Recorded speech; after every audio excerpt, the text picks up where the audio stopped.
To solve this equation, as you can see here, we follow the BODMAS rule. BODMAS rule says bracket of division, multiplication, addition and subtraction.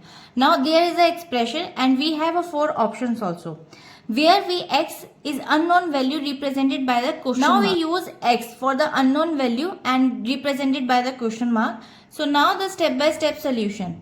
Solve the first bracket. Multiply the number inside the parentheses. Now you can see 49 multiplied by 7. We can use Vedic math trick.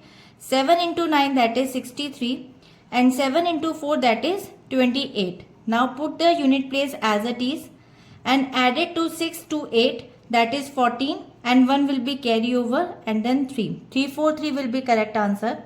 Now solve for the off part. Means we calculate the 13% of 2500. Off means multiplication.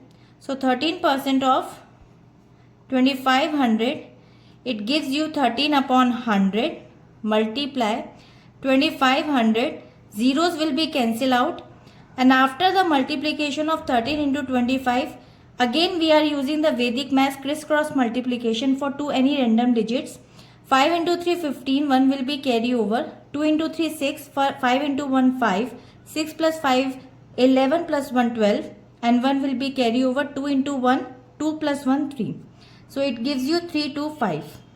Now update the equation and perform the subtraction. Substitute the value back into the equation.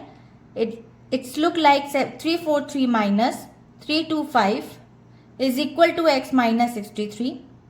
After subtracting, the answer is 18 is equal to x minus 63. Now solve for the x. So to isolate x, add 63 to both the sides.